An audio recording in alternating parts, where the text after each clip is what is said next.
Hola a todos, todas, ¿cómo están? Bienvenidos a Inchedo Moché, soy mujer. Estamos en Santa Rosa, estamos para hablar de un tema muy especial, en una época muy especial, que es el de la identidad, de la búsqueda de la identidad y qué es lo que dispara esta búsqueda. Es como una cadena de sucesos que llevan a finalmente un final feliz, digamos, que es el que vos tuviste, que es poder tener tu reconocimiento, tu identidad. ¿No es así, Silvina? Sí, un poco comparto lo que vos decís. Esto de final feliz por ahí es lo que todo el mundo espera o quiere, y en el medio hay un montón de otras emociones que también tienes que aprender a procesar para llegar a ese final feliz, pero y que no es un camino fácil. Y que te ha llevado un tiempo. Y yo a lo que me refiero es como para empezar a hacer la crónica de los hechos, algo que fue lo que desencadenó esta búsqueda de tu identidad cuando eras muy chica. ¿Qué cosas pasaron en tu vida? ¿Cómo era tu familia en tu infancia? Bueno, en realidad la búsqueda mía empezó de niña o de adolescente, que tenía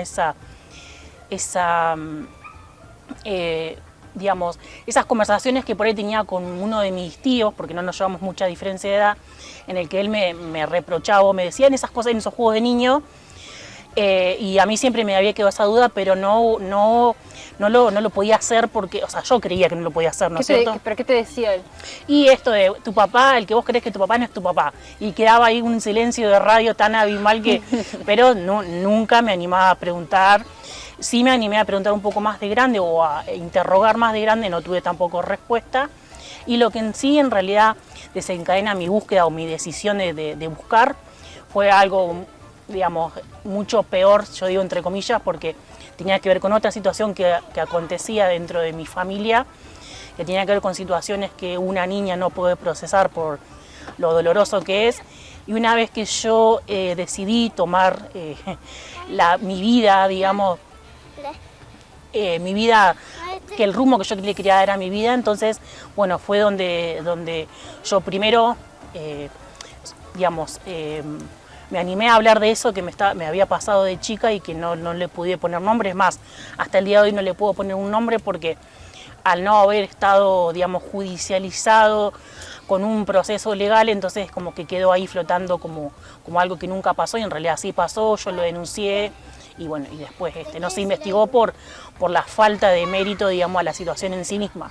Ahora, a mí me llama mucho la atención cómo empiezan a encaminarse las cosas, ¿no? Porque te lo diría como un chiste de maldad, ¿no? Eso de tu papá no es tu papá, como cuando nosotros le decimos a nuestros hermanos, vos sos adoptada, no, vos sos adoptada, que es un chiste, pero sí. Él te estaba diciendo una verdad que escuchaba de adultos, claro. Seguramente, o sea, conversaciones de adultos. Pero escuchaba. Que además la intención no era abrirte ninguna puerta y sin embargo te abrió una puerta muy importante. Sí. Yo tengo dos amigas. Bueno, ¿querés ir a jugar? Bueno. La otra está sola. Bueno, andá a jugar allá y después vení para acá. Él en ese chiste que te hacía, ¿te iba despertando algo en tu mente? ¿O ya sospechabas No. de que tu papá no era tu papá? No, yo no lo sospeché porque, bueno, o sea, sí hubo un vacío muy grande que fue la separación de de la persona que a mí me reconoce como hija biológica. Ellos se separan en muy malos términos y entonces nunca yo tenía una relación periódica con él como para charlar del tema o para hacer una consulta en base a eso que me decían a mí. O sea, mi vida se cortó ahí en relación a él y yo si lo veía muy esporádicamente en situaciones traumáticas, entonces no daba nunca para hablar de la situación. ¿A tu papá biológico? No, a mi papá el que me registró como hija propia, digamos. Había habido un acuerdo en su momento entre matrimonio, digamos, de que cuando yo fuera adulta me lo iban a comunicar, o sea, cuando la relación se corta ahí, o sea, eso nunca llegó a concretarse, digamos, que ellos dos se sentaran conmigo y me dijeran que yo no era hija biológica de él. Entiendo. Así que bueno, entonces esto que te contaba, o sea, siempre esa figura materna muy dura para mí, o sea, una autoridad tan grande para mí, o sea, con el tiempo, con el psicólogo, charlando con la psicóloga, me decía que yo no le tenía respeto a mi mamá, le tenía miedo. Entonces nunca iba a animarme a ir en contra de. A su vez, si vamos más para atrás, tampoco nunca me iba a animar a hablar de la situación esta que te cuento, porque a la mujer antes no se le creía lo que decía, o sea, era, ¿por qué después de tanto tiempo? O sea, mira que ahora va a venir a decir semejante cosa. Entonces tampoco daba la situación a nivel sociedad como para hablar de eso, porque, o sea, siempre iba a ser juzgada. Sí, y más teniendo en cuenta que mi mamá tenía que ver mucho con la parte política, entonces también tenía esa que cuidarse la imagen. todo en realidad, y que yo quedaba muy expuesta sin ningún tipo de pruebas y fundamento, porque esas cosas no quedan registros, o sea, más que en tu psiqui, en tu cuerpo, no hay manera de comprobar cosas. Era tu palabra en contra de un sistema, contra el mundo prácticamente. Estamos hablando de abuso en la infancia. Ahora vamos a hacer un pequeño corte y vamos a seguir charlando sobre este tema. No se muevan ni que ya seguimos charlando con Silvina.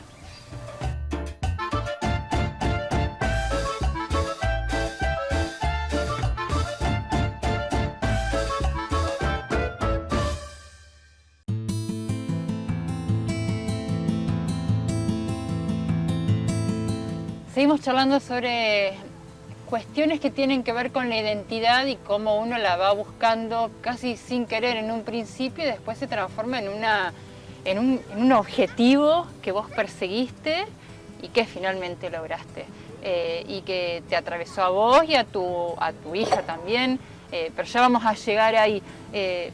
Veníamos hablando de cómo se van abriendo puertas de a poco en tu infancia, a lo largo del tiempo se van abriendo más puertas dolorosas, pero que finalmente te terminan dando lo que vos necesitabas, que era reconocerte por quien sos, ¿no? Y hablábamos de abuso en la infancia y cómo alguien tan pequeña era vulnerada en su inocencia y era tu palabra contra el mundo, porque era una época, a ver, yo siempre digo que no es que haya más casos de abuso ahora, es que ahora se habla. Sí, sí. Y cómo sana hablar de estos temas también. Sí, en mi caso también fue muy difícil porque yo hay cosas que cuento en primera persona, pero faltan piezas en el rompecabezas, entonces es muy difícil en mi caso esto, ¿no? Armarlo y obtener un relato, ¿no es cierto? O sea, entonces en esto, cuando yo te contaba que hice la denuncia, o sea, no estaba la situación contada completa. Y es muy difícil. Si a mí me llevo mucho tiempo también entender que puede pasar un tiempo más hasta que ese rompecabezas logre formarse, ¿no es cierto? Completarse, porque hay mucho dolor, porque hay mucha bronca, mucha incertidumbre. O sea, si en mi caso eso no prosperó, la otra parte también puede sentir que va a pasar el mismo camino. O sea, es difícil, muy difícil. Pero habiendo roto esa puerta que a mí me separaba de lo que es mi presente hoy, habiendo roto eso, es como que yo dije, listo, la identidad es un trámite. O sea, te lo cuento hoy así, ¿no? En su momento no era tanto, pero yo digo, logré romper esta barrera que yo misma me la había construido, porque después, como te comento, lo administrativo o hasta lo psíquico no es tan difícil, pero sí hace falta decisión, hace falta acompañamiento, que yo lo siento que hoy, o desde que lo arranqué, me sentía acompañada. Porque vos lo que hiciste fue cambiar tu apellido que tenías el apellido de quien era pareja de tu mamá. Sí, quien- el padre de mis hermanas. El padre de tus hermanas, quien te había dado su apellido y vos decidiste sacártelo. Sí, también tiene que ver con una decisión que, o sea, dolorosa en el sentido de si yo le sigo agradeciendo y le voy a agradecer hasta el día de mi muerte esto, ¿no? Y no romantizando la situación, sino genuinamente agradeciéndole que, o sea, él había elegido ser mi papá, siendo yo ya una niña de 4 años. Entonces, o sea, era una ingratitud de mi parte, quise sacarme el apellido, o sea, también tuve que procesar eso, separar lo sentimental con la decisión mía, lo hablé con él, me súper acompañó desde un primer momento, fuimos a hacernos el primer ADN juntos, siempre me acompañó, me apoyó, me sigue apoyando el día de hoy, entonces tenía que ver con cosas que me afectaban también en lo sentimental, y yo soy súper pasional y súper sentimental, entonces había que sortear varias cositas ahí en el medio que, bueno, que por suerte y gracias a este acompañamiento que te digo real, que he sentido, aunque algunas veces me sentía sola, pero es lo que necesitaba también para tomar decisiones, porque por ahí cuando escuchás consejos, buenos consejos de muchas personas y tienes que después tomar una decisión sola, es mejor muchas veces estar sola con tu pensamiento que todo el pica pica, que no es con mal sentido, pero digo, una cosa u otra, entonces hay momentos que vos no querés escuchar más que tu propia corazón. Sí, porque te aturdís también. Sí. Tu papá, ¿cómo llegaste a tu papá biológico? Vos no tenías contacto con él. No tenía contacto con él, pero es muy loco. O sea, Santa Rosa no es tan grande. Yo tenía el comentario de una parienta también, que ella en su momento era un poco contemporánea de mi mamá, que me reconstruyó un poco la historia. A su vez, mi papá biológico que terminé siendo vecino de mi hermana, de una de mis hermanas. Bueno, llego por medio de mi abogada, que mi abogada, las dos abogadas que tenía una genia las dos, que nunca me expusieron, siempre fueron ellas al frente, se comunicaron con él. ¿Y qué le dijeron? Esto, que ellas, nada, eran mis representantes legales y que, bueno, que había un indicio de... Él nunca lo negó, nunca negó conocer a mi mamá, si bien, bueno, hubo ahí idas y venidas, yo le fui sincera del primer momento y la tranquilidad que me dio a mí siempre. Frente mar, siempre pensé en no lastimar al otro, no, o sea, hoy pienso en mí. Creo que esta búsqueda tuvo que ver con la mayor expresión de amor propio que he tenido en mi vida, y yo entendía la situación de su familia, porque imagínate que, o sea, yo tengo casi 45 años y, o sea, nunca imaginó que iba a aparecer y un día dije hola. Pero su familia... Posterior, totalmente, no sabía de sí, tu no, creo yo que no. Movilizaste un montón de cosas en esto, ¿no? Sí, Muchas pero piezas. siempre pensé en el otro, siempre, y pienso todavía, no digo que no. Pero el otro también soy yo, o sea, no dejo de ser yo. Y mis hijos, como me planteaba el tema de mis hijos. Entonces, digo, ¿por qué? O sea, ¿por qué no? ¿No? Y incluso... Es como vos decías al principio, se te fueron dando una serie de cosas. Incluso esta misma nota iba a arrancar desde otro lugar, íbamos a hablar del barrio, de mi militancia, ¿no? En el barrio, o no sé, en fin, lo mucho o poco que puedo haber hecho y te conté algo y se disparó para otro lado. Entonces, yo digo, si las cosas se dan, ¿por qué negarse a eso que se da? ¿Cierto? Entonces digo, y se me siguen abriendo. Y cuando pensaba en la entrevista en sí misma, digo, no, voy a hacer como lo que vengo haciendo últimamente sin ningún tipo de expectativa. Que tenga que ser lo que tenga que ser y soltar eso y no hacerme cargo de lo que el otro escuche o lo que el otro interprete o de lo que el otro se piense, o sea, dejé de ser esa Silvina que elucuraba un montón de cosas que después en la práctica no pasaban. Ahora, Silvina, continuamos en el último bloque, ¿sí? Gracias. No se me mandé que ya seguimos charlando con Silvina.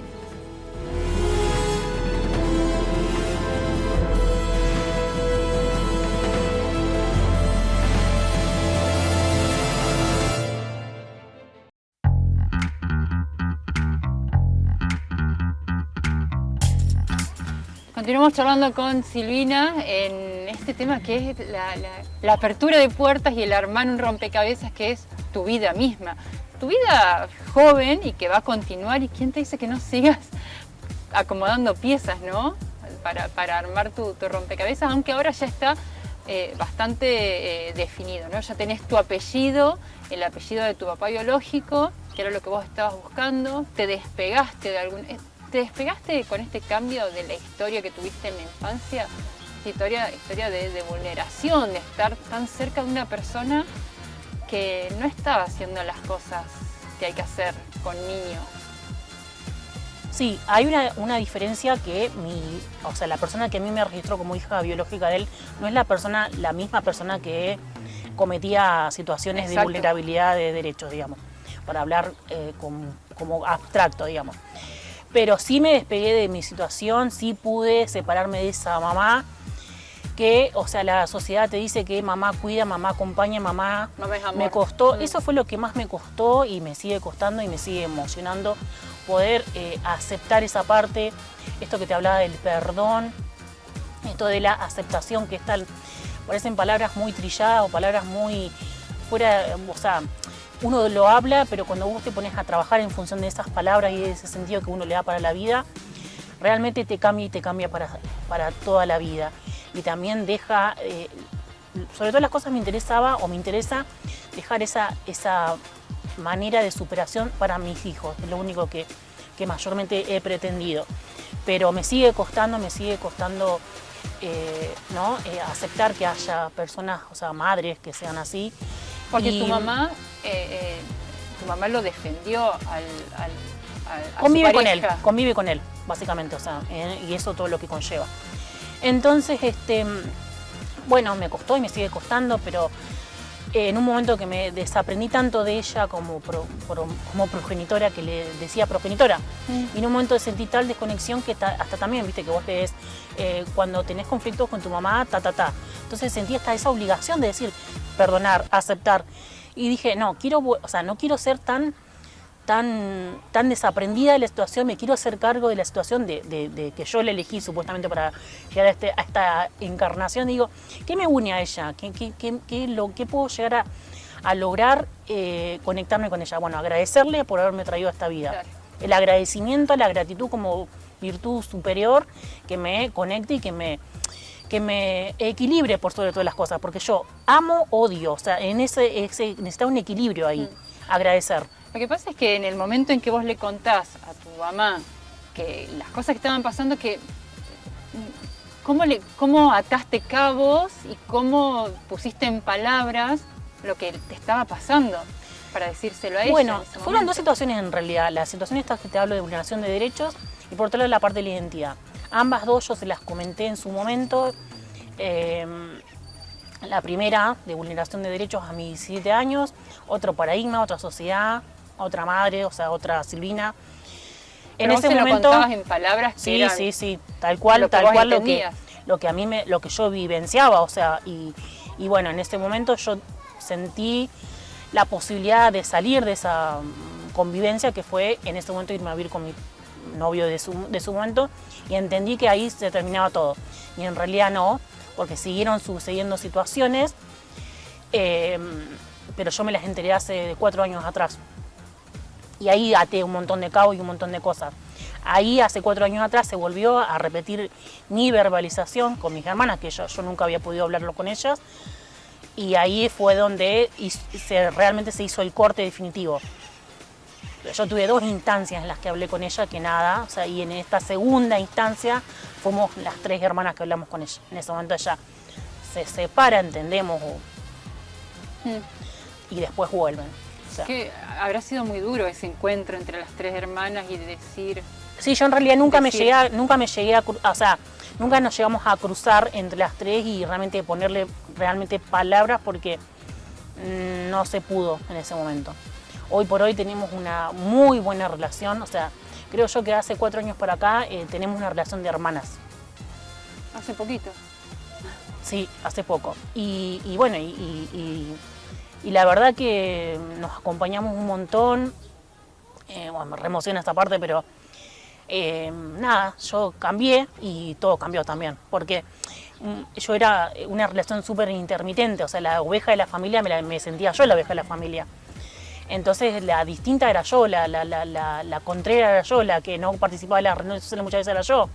Y tenía una razón de ser, pero yo no hablaba, no contaba. Pasa que en cada familia es como que cada parte tenía su propia mochila, su propio peso, ¿no? Que llevaba encima, y me quedo con esto que vos decís, de juntarse y hablar y decir Sí. las cosas, y llevó a que, bueno, nada, hace 4 años, hace poco, pero por lo menos están las 3 Sí. en sintonía. Sí, y también hay otra cosa que a nosotros nos fortaleció muchísimo también, porque dejé de ser la loca, o sea, porque si no somos tres las locas, o sea, Claro. y entonces a mí me sirvió muchísimo eso también para empoderarme, para decir, no, yo todo lo que dije no lo dije porque tenía ganas de cagarle la vida a alguien. Incluso a mi papá biológico yo le dije, mire, no sé, piense que todo esto tiene que ver con un resentimiento, con un odio o una venganza, una búsqueda de venganza, sino tiene que ver con algo tan básico como buscar mi identidad, como mi derecho, como reconstruir mi historia y también una excusa o un justificativo para decir paro de sufrir. O sea, yo, digamos, parece muy loco, pero yo siempre sentí que había venido solamente esta vida a sufrir por hechos desencadenados que... Entonces digo, no, o sea, no es así mi vida, no tiene por qué ser así. Y también entendía que tenía que ver con mi decisión, porque yo muchas veces hablaba, pero hablaba sin hablar, o sea, porque hablaba o no con las personas que correspondía que hablara, o bueno, nada, o sea, entonces yo digo, a mí me cambió muchísimo el poder hablar con mis hermanas. Ahora dejamos este mensaje de lo importante que es hablar y que es importante hablar, pero también es importante escuchar, ¿no? Y sí, saber escuchar. Saber escuchar, prestar atención a cualquier indicio, observar, estar atentos y no infundir miedo, sino escuchar, estar atentos, me parece. También yo creo que esto, el mensaje, ¿no? A mí también esta relación con mi mamá y demás también me enseñó a tomar decisiones de cómo yo quería encarar mi maternidad, qué madre quería ser yo para mis hijos. O qué madre no quería ser para mis hijos también. Entonces siempre sigo sintiendo que ella sigue siendo mi maestra. Claro, para cosas que no quieres repetir. Porque yo me he encontrado mal físicamente o sintiéndome mal físicamente y cruzármela a ella y verla como muy, o sea, para afuera, ¿no? Porque solamente entiendo que para adentro hay un proceso indefectiblemente. Ella me mostraba otra cosa, o sea, el cabello arreglado. Entonces yo, a ver, o sea, me sigue siendo mi maestra, o sea, el camino es por acá, no por acá, no es el auto boicot, el seguirme lastimando a mí misma en el sentido del abandono, decir sobrepeso que sé que me afecta la salud. O sea, entonces liberarme de un montón de cosas, cargas que me hacían mal a mí y me seguía mostrando el camino. O por lo menos siempre quiero buscar esa luz de ver algo positivo del otro y de alguien que, si bien me hizo mucho daño en su momento, también del cual aprender. Nos quedamos con eso entonces. Sí, totalmente. Muchas gracias, Silvina. Gracias a vos y te agradezco esta posibilidad porque la verdad que fue impensado, pero que se puede llegar a disparar en muchas cosas, pero yo ya suelte ese control, que tenga que pasar lo que tenga que pasar. Yo mi parte la hice. Muchas gracias. Gracias a ustedes por estar ahí, nos encontramos en el próximo programa, súper emocionados con las palabras de Silvina. Gracias por estar.